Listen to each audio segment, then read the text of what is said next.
Funding for Books at the Berkshire is provided by the Berkshire Grill in Seattle's Northgate neighborhood. Local flavor and local value, served with a touch of culture.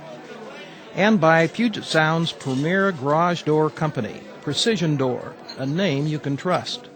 Known for its commitment to the industry's highest quality garage doors and garage door openers, Precision Door's quality and service is second to none. For more information about Precision Door, call 888-712-DOOR. By Verity Credit Union, serving Washington communities from locations in Northgate, Alderwood, and Beacon Hill.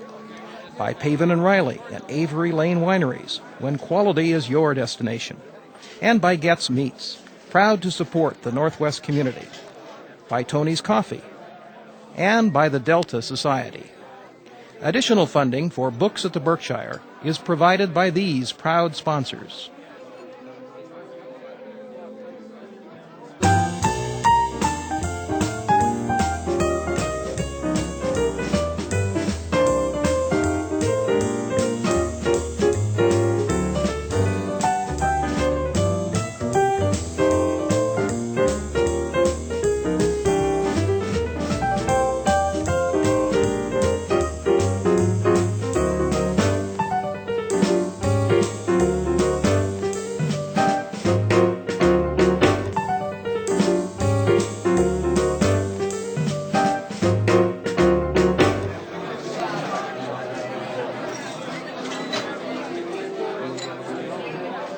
Hello, and welcome to Books at the Berkshire, where we meet talented authors from the Pacific Northwest and learn about the books they write. Our internationally celebrated guest today, Jonathan Raban, has chosen Seattle as his home since 1989. Mr. Raban is a prolific writer, editor, critic, and playwright. His life and work have taken him from his native England to distant places around the globe, but his capacities for observation, irony, and interpretation are at work wherever he happens to be. Waxwings, his latest book and second novel in a long legacy of work, is set in Seattle. Jonathan Raban, welcome to Books at the Berkshire. Oh, thank you for having me. It's a real pleasure to have you. Your novel, Waxwings, had an unexpectedly complicated and prolonged birth, interrupted, as the writing was, by 9/11. Could you tell us about how that terrible day changed the course of the novel and what you did in the 4 months that it died? Gosh, that's a tall order, but I'll try. I'd set out, this was right about, I started work on it right about the beginning of 2001, sort of January 2001. And what I was trying to do was I wanted to write a historical novel set in Seattle. And a historical novel set in the relatively recent past. And I had found this kind of framework. Already, you see, by 2000, beginning of 2001, one was seeing a pattern happening to things. The NASDAQ had tanked. A lot of the dot-com companies that had kept Seattle afloat during the 90s had already by then gone bust. There were rumors and more rumors of a terrorist attack against the United States. And the world had, in some sense, gone sour long before 9/11 actually happened. And it was in the context of that world that I was trying to write this novel, which I saw as a historical novel set in very particular dates. I wanted it to start in November 1999 and run through over the period of the millennium, through to about March 2000. And during that time, this was an interesting period in the life of Seattle. I mean, it covered things like the WTO riots, rumors of troubles to come there, the shipyard shootings in Wallingford, the arrest, fascinatingly, of Ahmed Ressam. Do you remember? Oh, yes. The Algerian terrorist who was caught by an unusually sharp-sighted U.S. customs officer in Port Angeles. And she saw this little guy in a very big car. It was a big rental. I remember. A tan Chrysler, I think. And he was driving this sort of large car off the ferry at Port Angeles from Victoria. She saw this very little guy who was sweating as he gripped the wheel. And she stopped the car. And the man instantly tried to make a break for it. Now, as you know, I mean, trying to make a break for it in Port Angeles is a little like trying to make a break for it in the Berkshire grill. He didn't get terribly far. A good analogy. And they opened the trunk to find a great cache of bomb-making equipment inside. And I remember that night, the Seattle TV news channels were just high on this news of the terrorist who had obviously come for no other purpose than to blow up the Space Needle. They were convinced that that was why he'd crossed the border and that the Space Needle was on his mind. I must say it seemed to me a slightly eccentric way of attacking the notion of the American imperium by blowing up the Space Needle, but never mind. I mean, that's what the Seattle news anchors seemed to believe. In fact, it turned out that Ahmed Rassam was on his way down to Los Angeles, where he hoped to blow up Los Angeles Airport, which is altogether more likely simple.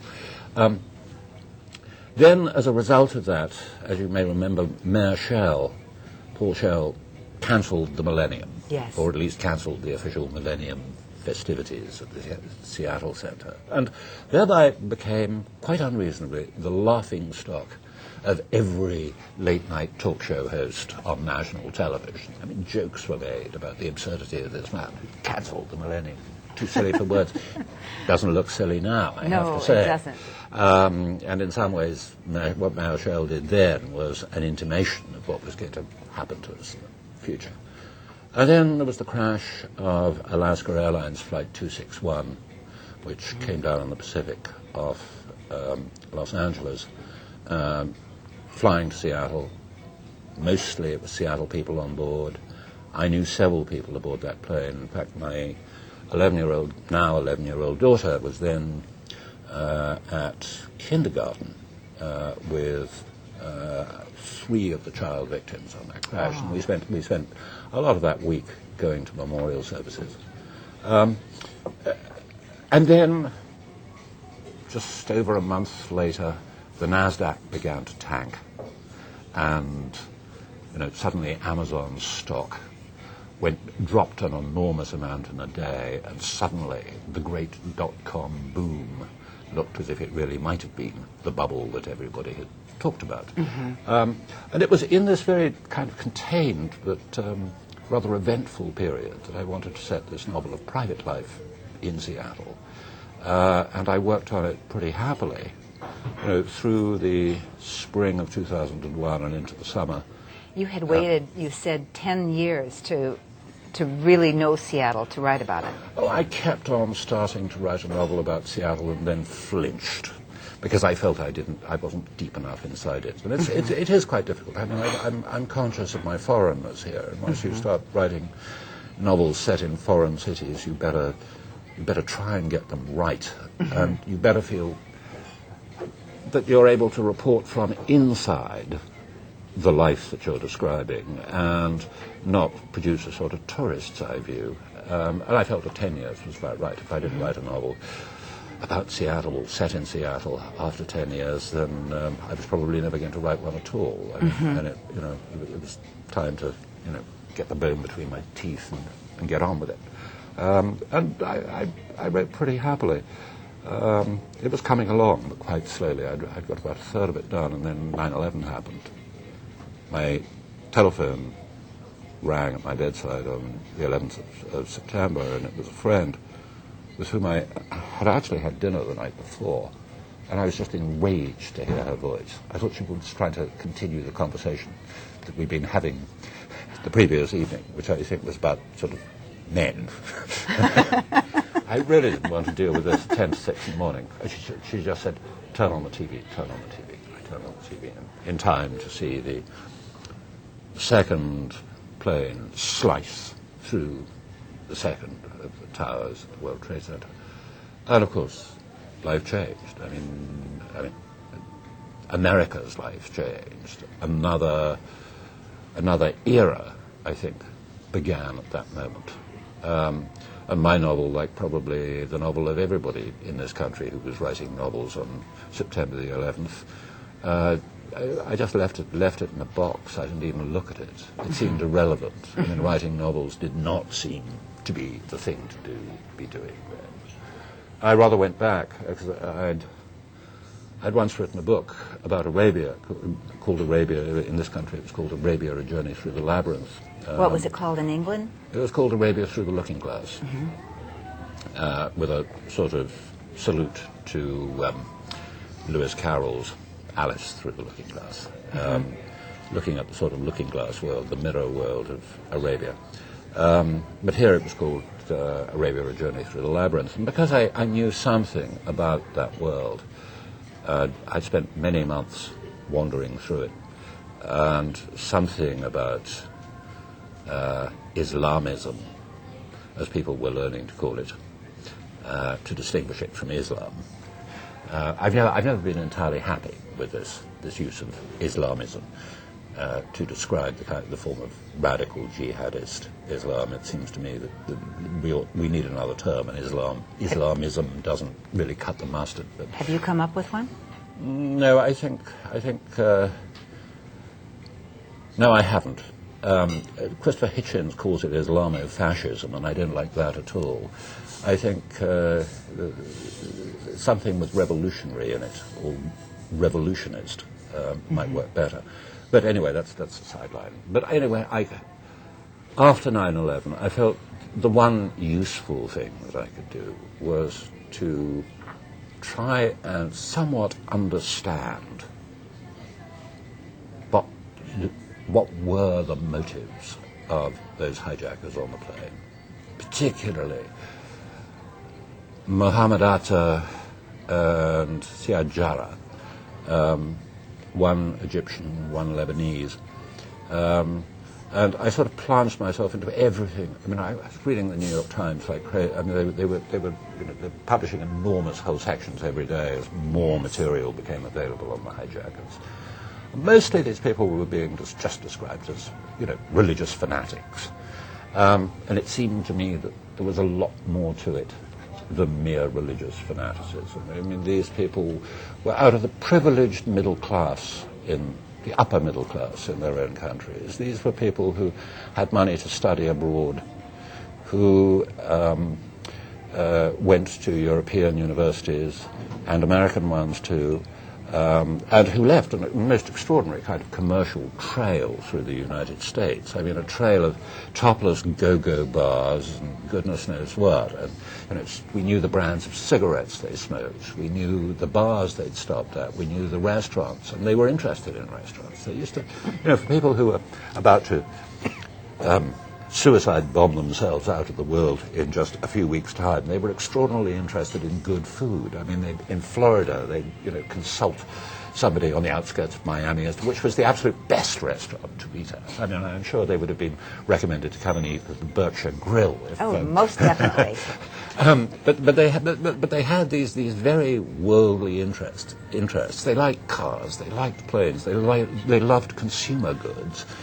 And they were also angry, Oedipal young men. And it was with that angry Oedipal strain in jihadism that I began to find, it's a bit of my life.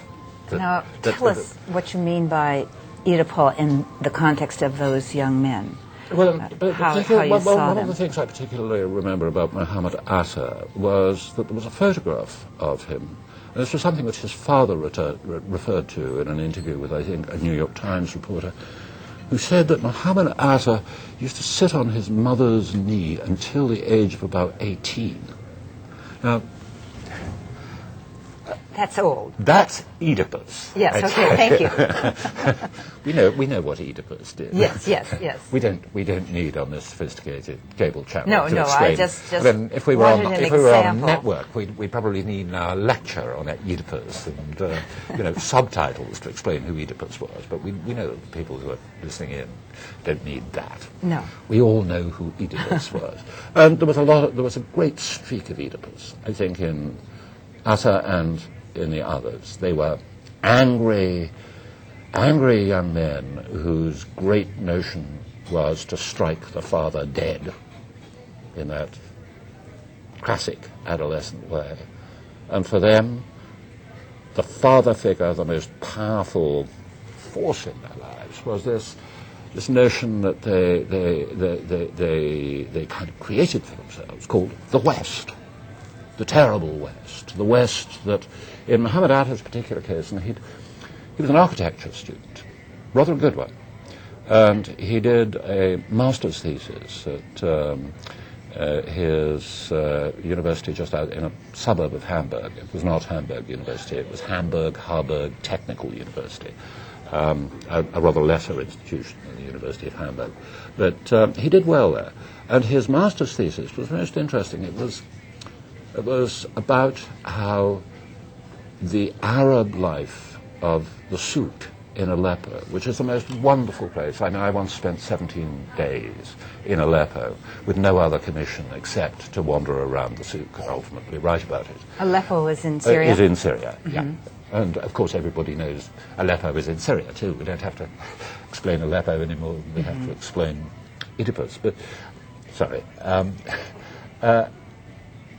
His thesis was on how tourist hotels, fast food joints, particularly the multi-story hotels, were destroying the life of the Aleppo souk.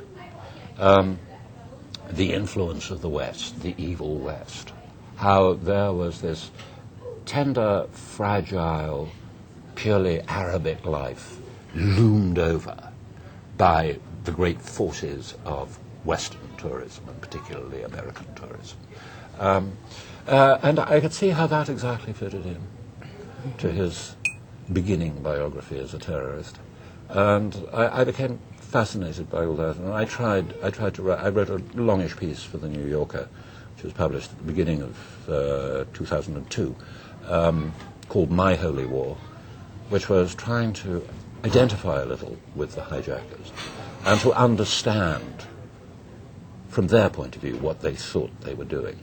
I think that piece should be required reading by every student in America to get some handle. It really is very helpful to see that. And I wanted you to just speak briefly, if you would, about the seminal book Milestones that predates and connects with your own life as the son of a Anglican clergyman. Well, I don't know that Milestones was quite that. Anyway, there was this. He was an early member, but not a founder member of the. Oh, I've lost the name now. Is it called the Muslim Brotherhood? I'm just having one of those moments where I've lost the name of the organisation. It's centred in Egypt. He was not a founder of it. The organisation itself is, or was, a great engine of Islamic revolution, and it was one of the prime supporters, for instance, of the revolution in Iran when Ayatollah Khomeini came to power. And Sayyid Qutb, who was this reserved, shy Egyptian academic, novelist, poet, and Quranic commentator, wrote this terrifying book called Milestones, which is really the kind of Mein Kampf of the Islamist revolutionary movement. I mean, it's the great handbook. It instructs the radical Islamist in his hatred of the West. There's a fascinating moment when Qutb actually came to this country in the late 1940s, early 1950s, for just, I think, either a year or 2 years. And he kept a journal and wrote letters home about his experiences in America.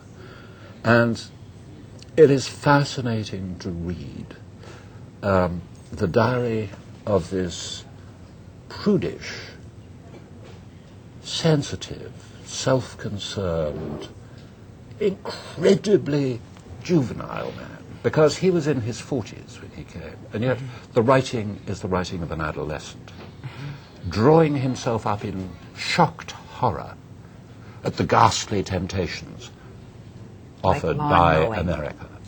Well, for instance, like the sight of a young man in a bar, in a cafe in Washington, D.C., with bare arms that are tattooed. I mean, there's quite a strong homoerotic element in the way in which he writes about that young man. And of course, he sees it as just disgusting. It's the disgusting fallen West.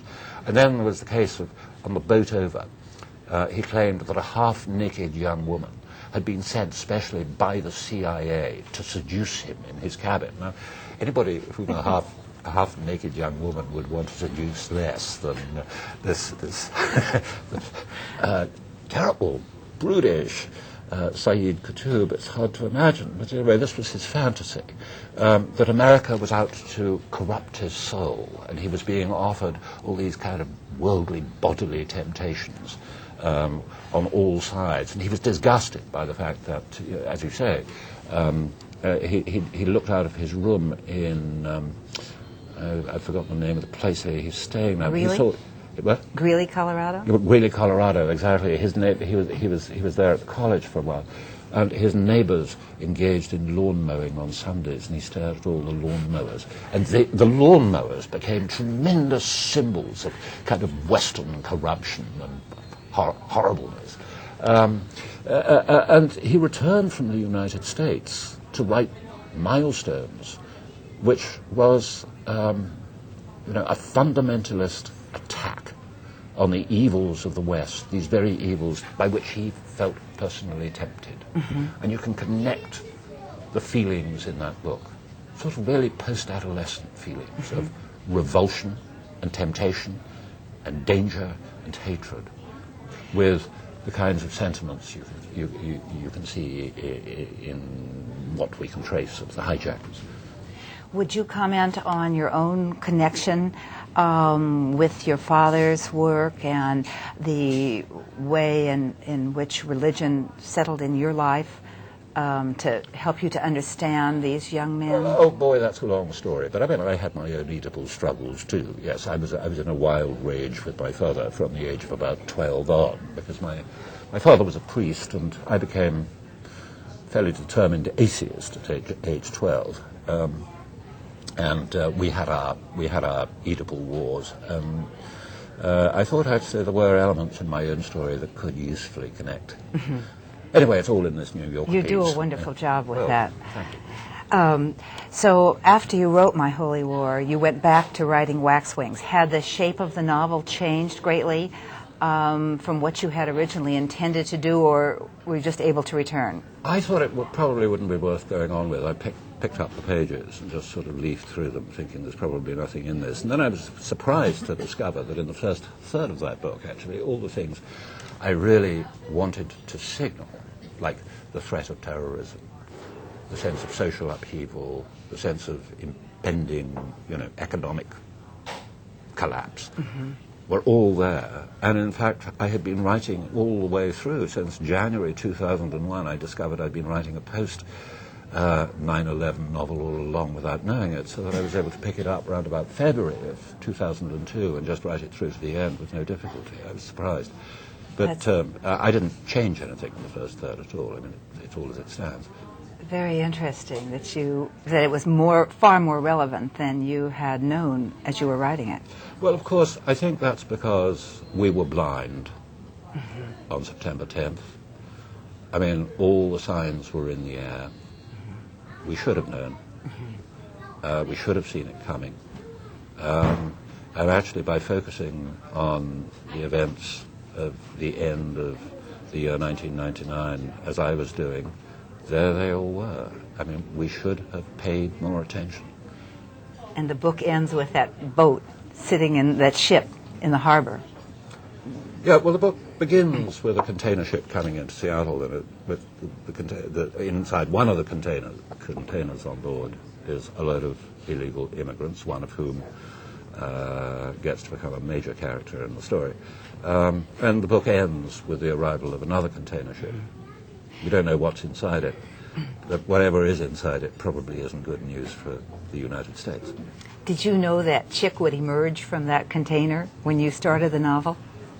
Oh, yeah, I did. I did. I badly wanted to write a book which involved telling the story of somebody, an immigrant who had got to the United States by just this route. I'd written so often in one way or another about immigrants who'd come to the United States from Europe, from the same angle that I approached it. And of course, Tom Janeway, the other main character, comes from Europe.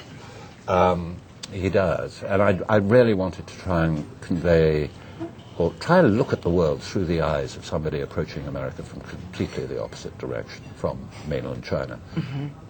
You capture him so beautifully in his language. Did you know a Chick, or how did you get the language as precise and accurately as you do? I don't know. I think you're always finding something of yourself in your characters. I just sort of tried to find him. No, I wasn't basing him on anybody. I didn't actually know. I sometimes got a little worried while I was writing him that I really didn't know any Chinese immigrants, let alone illegal ones.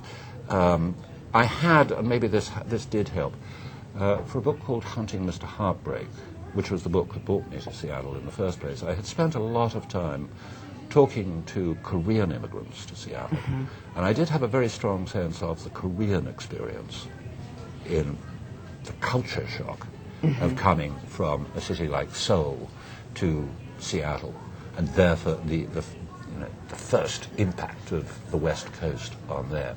So I think I probably borrowed quite illicitly some of that Korean experience. And some of the language there too. Maybe some of the language. I do remember there was a particular man who I met in Seattle in 1989 who punctuated almost every sentence with the expression, wah, wah, wah. And this became Chick's sort of hallmark too. I mean, Chick, when surprised by anything, would say, wah, or whenever he wanted to emphasize a point, he'd say, wah. And that was a straight steal from a Korean. You waited 18 years between Foreign Land and Waxwings to write another novel. I know that you don't make a clear distinction between novel or fiction and nonfiction, but Waxwings is very much a novel. What brought you back? I don't know about bringing. I mean, you're right that I don't really see the distinction. I mean, I think that the books like Passage to Juneau, or Old Glory, or Hunting Mr. Heartbreak, or Badland, all have essentially the pattern of fiction, and they're written as if they were novels. They're written with a concern for, a story which has pattern and symbol and plot and character in it. And I really don't see very much difference in what I'm doing when I'm writing a book that happens to land up on the non-fiction shelves or a book that happens to land up on the fiction shelves. But every so often, I think you do want to write a book in which the characters come more inwardly from within yourself, and which, if you were to write it as non-fiction, would certainly kind of have you... Oh, you wouldn't be able to publish it. I mean, you'd be committing libel with every sentence. I mean, sometimes, you're just dealing with a realm of experience, either too private or possibly too corrupt, too illegal.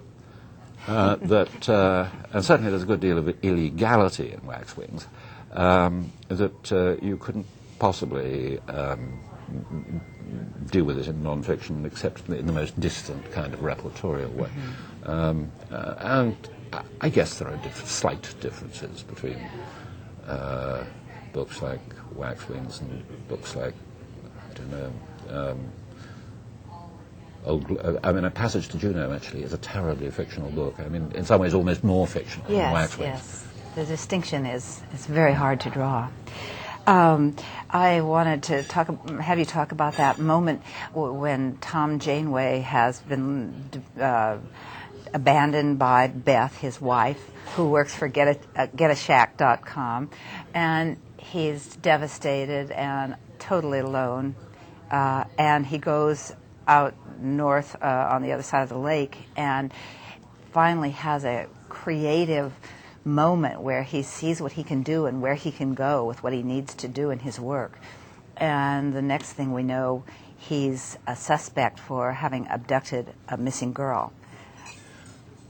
That seemed to me, that juxtaposition, I'd like to hear you talk about. There's a kind of thesis behind this. I mean, I had the very, very strong sense, long before 9/11, that there was a changing attitude towards strangers in this country. America used to be the country in the world most hospitable to the stranger. And I mean, I was a terrific beneficiary of that. I mean, I continually coming to this country and thinking, this is just about the most welcoming place on the face of the earth that I know. I was aware during the 90s of just how increasingly unfriendly it was becoming. I mean, one only has to think, for instance, we were well aware of the possibility of terrorism long before 9/11. Think of what happened in the immediate wake of the Oklahoma City bombing, where a whole bunch of people of supposed Middle Eastern appearance were instantly corralled. I mean, the blame for the bombing of the federal building was placed on Al-Qaeda-like elements long before a shred of evidence came. And then, of course, they found that it was a work of domestic terrorism. Yes. And it was Timothy McVeigh and company. But the immediate blame was instantly laid at the feet of Middle Eastern terrorists. And all the way through the 90s, I felt this sort of building up suspicion towards the stranger, the sense that strangers are increasingly less welcome here and more vetted and screened and turned away wherever possible. And I also had, in parallel with that, the experience of being a somewhat elderly father of a young daughter. I was 50 when my child, now 11, was born. Consequently, I went through the whole experience of, going and picking her up from the playground, from her outside her preschool, and walking into the playground and getting that sort of stare that the mothers give you if you're 55 and you're walking in and you're walking away with a 4-year-old or 5-year-old. Exactly. So I had this sense that I too was somewhat under surveillance in my daily life, simply by being this odd-looking father. And when Tom goes for his walk, these are after the terror threats within the novel. The cancellation of the New Year, it's shortly after that has happened. Tom goes for this walk, and it has to be said that Tom looks pretty odd. He's got this kind of molting grey, I think they call it a Jufro. You call it that in Waxwings. The sort of afro haircut, which is not actually afro, but it's a sort of molting grey bird's nest. And he's got these thick, rather Mick Jagger-like lips, and he talks in this rather exaggerated accent with a touch of Hungarian in it, and sort of heavy rolled R's when he's talking on radio. And he's been off cigarettes all the way through the book until that moment when, having an imaginary row with his increasingly ex-wife, he stops at 7-Eleven, buys a pack of cigarettes and lights up. And then he not only becomes a man who looks odd, he also becomes an evil man because he's a smoker. Yes. And of all the people who go walking on the path along Sammamish Slough on that particular morning, everybody remembers him because he's this weird-looking smoker. He's the stranger. And suddenly he finds himself, simply because he looks strange, he looks like an outsider, he finds himself suspected of abducting a child. And even his university credentials do not help him. Nor should they. I mean, there isn't one law for university professors, no, that's true. and another for the rest of the world. I can think of all sorts of bad things done by university professors. As can I. I remember them. What year did you first visit America? I first came here, funnily enough, I'd been teaching American literature in 2 British universities I, like you, was brought up in the tradition of the new criticism, and I always thought it would rather sort of spoil my understanding of American literature to actually visit the United States, because what I was interested in was text and the words, and I saw no more reason, as a teacher of American literature, and as somebody who'd started a PhD thesis on American literature, though I never finished it. I started to write articles and books instead. I saw no more reason to visit the United States than, for instance, the person who was teaching Shakespeare felt any need to actually visit Tudor England. Why should one need to do that? We probably teach Shakespeare probably more effectively than any other single writer, and understand Shakespeare better in the 20th and 21st centuries than people understood him in the 19th or the 18th or the 17th century, and have a richer appreciation of what is going on in those plays. Well, we don't have to go back to Tudor England, so why should I need to visit the United States, was my line. However, I did eventually, it was in 1972 that Smith College offered me a visiting professorship for just one semester, and I went to teach at Smith from January to June in 1972, and that was my first actual visit. I still remember, more vividly than anything else, I remember getting out of the plane at Boston Airport, Logan, renting my first American car, turning on the radio and hearing actual American voices on the radio and actual ads on car radio. There was something about a longshoreman's strike, and it was all banal news. But there's a part in at Waxwings where Chick first arrives, having escaped from his container, finds himself on American soil, finds himself living inside the video because he's seen America on videos. Yes. His whole life has been to see it on videos, but he's never been there in the flesh. And I remember dazzling, kind of overwhelming sense of just driving through that tangle of Boston freeways on American soil for the first time, at the wheel of a great big American car for the first time.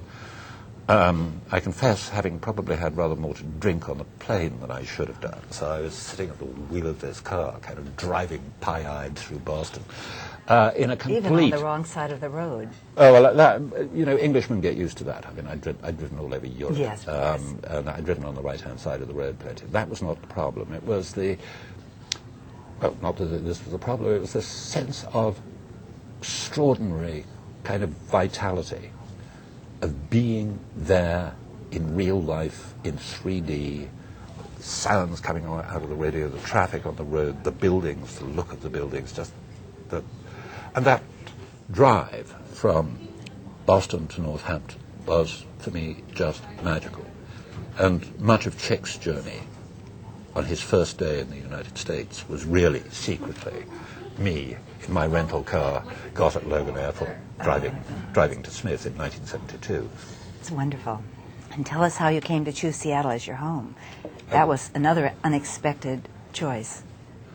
It wasn't a choice, it was an accident. It just happened. There was a woman. It's the usual story. I want to switch a little bit to your habits as a writer. In Passage to Juneau, you talk about the solitude that your boat that you took to Juneau allowed you to, even before you made the trip, to complete things and follow through. And that was your place of sanctuary and almost certain accomplishment. Can you tell us something about your patterns as a writer? You have written so much, and you've been so prolific and had such depth in what you do. Oh, you say prolific, which is very generous of you. It seems to me, I'm the proverbial stone out of which, a few kind of drops of blood every so often come. I don't seem to me to be prolific at all. There's been a pattern in my life, and I think the boat is perhaps part of this, that, being a writer, which was something I elected to do, I left university teaching in 1969, and apart from that little teeny stretch at Smith, I haven't taught in any university since then. I haven't taught anywhere since then, except for going for the occasional sort of weekend gig. Otherwise, I've lived off my writing, and which is a great thing to do. But the problem is, it does turn you into a complete shut-in, and you realise that you keep different hours to everybody else. You have less and less social life. You're just locked in a room all day. I mean, paddling around at the keys of a typewriter or whatever, locked in there with the words inside your head and with the thoughts inside your head. And you really do need to get out of the house. Otherwise, if you're me, you go nuts. It's a very lonely act. There are some people who can live that perfectly monastic life, but I can't, and I do need to get out of the house. And for me, I think this is why I've written so often books that seem to be travel books, but aren't really travel books at all. For instance, my first really big step out of the house was when I was living in London, and all around me my neighbours were Arabs. This was a period after the great oil boom in Arabia in the early 70s. And I was living in a part of London, Earl's Court, where half my neighbours were suddenly Arabs, and there were people walking around in beak masks and robes and everything. And my first so-called travel book, Arabia, which was probably nearest to a real travel book that I've ever written, was an attempt really to go out and meet the neighbours. But it was an attempt to go out and meet the neighbours that lasted about 6 months and involved travelling to, 7 or 8 different countries, and covering a lot of ground, meeting a lot of very interesting people. And these breaks from writing afforded by travelling have been hugely important to me. People sometimes seem to think, particularly with the travel books, that they get sort of written like notebooks along the way. They don't. In my experience, you spend 6 months travelling, and then you spend probably the next 2 or 3 years writing. And the proportion is something like that.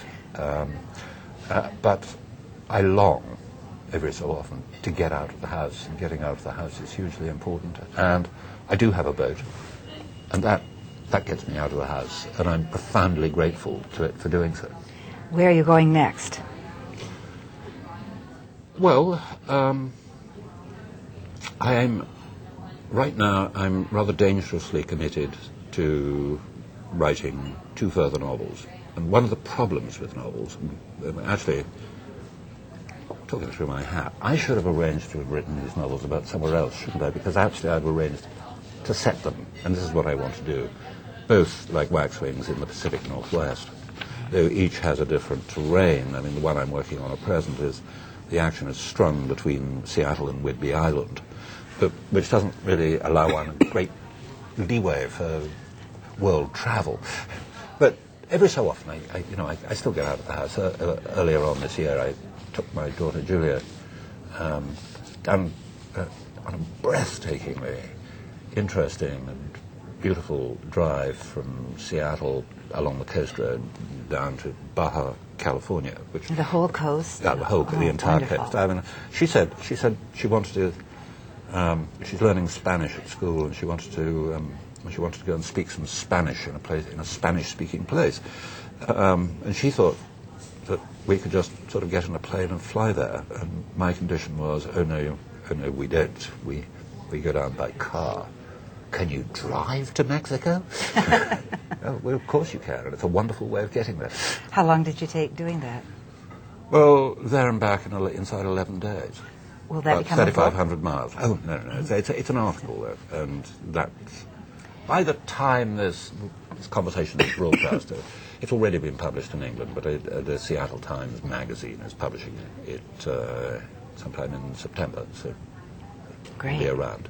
And next week, Julia and I are getting on a plane for London, so I do sometimes get out of the house.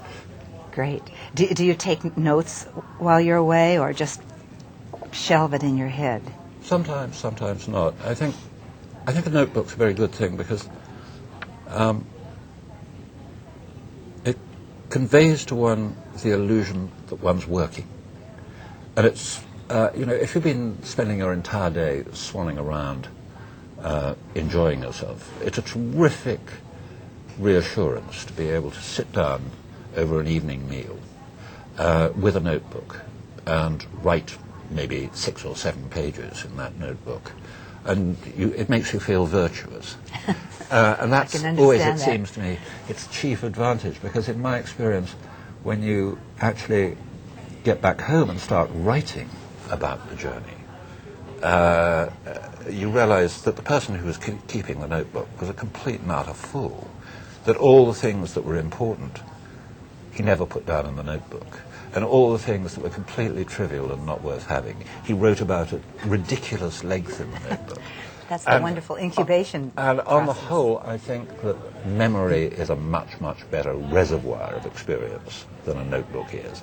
But I do have to say that a notebook can keep you out of trouble in the evenings, and can be a reassurance if you have that sort of Protestant thing about feeling that all play is bad for you. It gives you the illusion, at least, that you're still at work. I have one more question about Waxwings before we close, and that is, I was interested that the image of Waxwings does not occur in the book until the last page. Was that a conscious choice? Oh, very much so. Birds appear in the book. There's a holly tree that runs all the way through the book. And birds are seen in that holly tree. First of all, a blue jay, and then a flock of bush tits, and finally a flock of waxwings. And the waxwings, well, they're supposed to conjure Icarus. I mean, you can't say the word wax and wings together without thinking of Icarus flying too near the sun. But they're also, and the bird book rather describes them as this, they are the immigrants who come to America, and the sun that burns their wings is the sun of America itself. And they're also very real waxwings. About 6 months short of finishing the book, I went on a walk just north of Everett. Can you remember the name of that island where people go bird watching and things? There's a sort of wetland north of Everett. I don't. Everybody else will know, like they know Oedipus. But I saw my first flock of waxwings there, and I was just stunned. You know, they are legendary, these birds, for their greed. I mean, they will strip a berry tree completely of berries. I mean, to the point where they are insensate with berry juice. They fall out of the trees, and then they lie on their backs with their feet in the air, drunk out of their minds. And then at some sort of flock imperative, the whole flock then picks itself up off the ground, drunkenly off the ground, and it's off to depredate the next tree.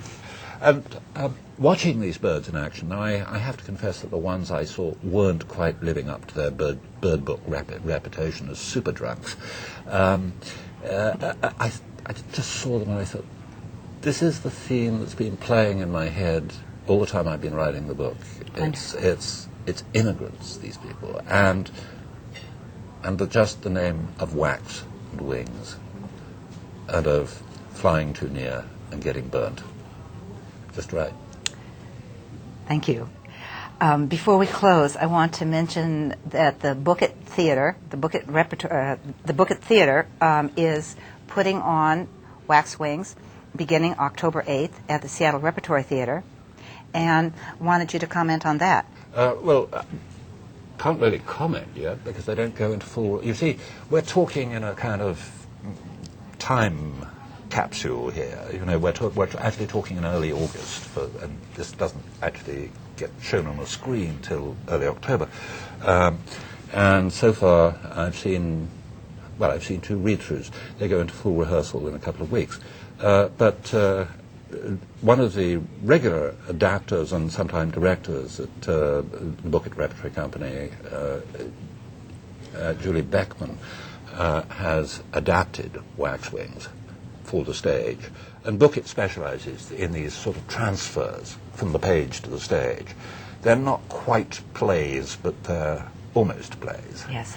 And they retain the sort of texture of bookishness, even at the time they're being acted on the stage.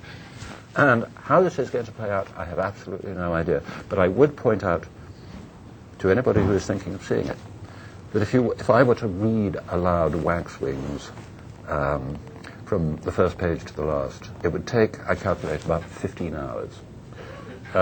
Mercifully, the Book-It production will be a lot less than 15 hours. It'll be somewhere between 90 minutes and 2 hours. But you see what a tiny fraction of the book you get in a stage adaptation. And of course, it's the adapter's story more in some ways than it is mine, by taking her particular path through my book, which is fascinating to see the narrative lines that she has found and identified in it. And I can't wait to see whether it does or does not work out on the stage. We will all be waiting to see that. None more keenly than me. Jonathan, in a world of sound bites, you bring us thought and depth, and we are very, very grateful for those gifts in your books and in the interview with you here today. Well, thank you very much indeed for having me. And thank you, our viewers, for watching. For more information about Books at the Berkshire and other great programs on SCCtv, please visit our website.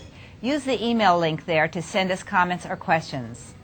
On behalf of everyone here at the Berkshire Grill, I'm Marilyn Smith Layton, hoping you'll join us again for another edition of Books at the Berkshire.